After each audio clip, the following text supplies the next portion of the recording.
কেন? সমস্যা কি তোর? তোর সাথে কথা বললে তোর ভাই বন্ধুরা মারবে। তুই চাস তোর জন্য মার খাই? মানে? মানে ওদের কাছে গিয়ে জিজ্ঞাসা কর, আমার কাছে করতেছিস কেন? কেমন আছো? জি ভাইয়া ভালো। সবকিছু ঠিকঠাক? জি ভাইয়া ঠিকঠাক। কোনো সমস্যা টমস্যা নাই তো? জি না। কি তুমি কাঁদতেছো কেন?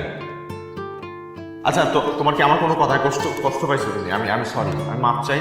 দাও দাও, এগুলো আবার রাহাতের সাথে শেয়ার করার দরকার নেই, বুঝছো না? ও ভুল বুঝবো। বাসায় যাবো। প্রেশার টেশার নাই, কিন্তু অন্য কোনো কারণ নেই তো? না না, কি বলো? অন্য কি কারণ থাকবে? অন্য কোনো কারণ নেই।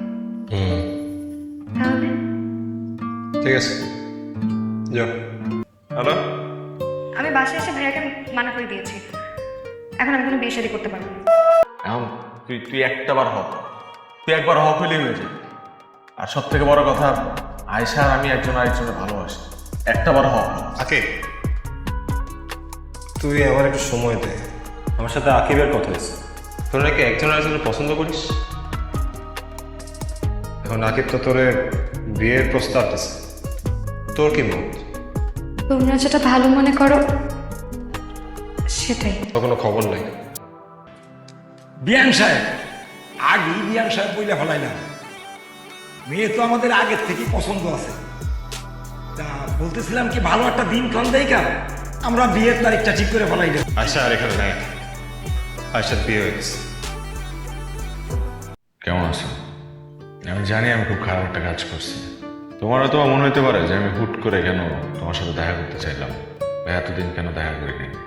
ওই রাহাতের কাছে শুনতেছিলাম যে তোমার নাকি সংসারে মন নাই। দেখো আয়শা, আমার সম্পর্কে যদি কোনো কিছু তোমার মাথায় থেকে থাকে তাহলে ওগুলো ফালায় দাও, বুঝছো? তোমার ভালোর জন্য বলতেছি। কারণ এই যে আমি যে দোষটা করছি না, এই দোষটা কিন্তু পুরোপুরি আমার না, এখানে তোমারও দোষ আছে। আমি তোমার জীবন থেকে হুট করে গায়েব হয়ে গেছি কেন? কারণ কথা নাই বার্তা নাই, তুমি হুট করে আমারে বললা যে বিয়ে করতে হবে। আরে আশ্চর্য, বিয়ে করার মতো পোলা তো আমি না। আমি ভাবছি প্রেম করবো, ফুর্তি করবো, ফান করবো, এই তো। এই বিয়ে, সংসার, বাচ্চা কাচ্চা পয়দা করা, লালন পালন করা, এই টাইপের পোলাই তো আমি না। আয়শা, আমি তোমার আজকে এইটা বলার জন্য আসছি যে আমি কিন্তু তোমার কখনো ভালোবাসি নাই, বুঝছো?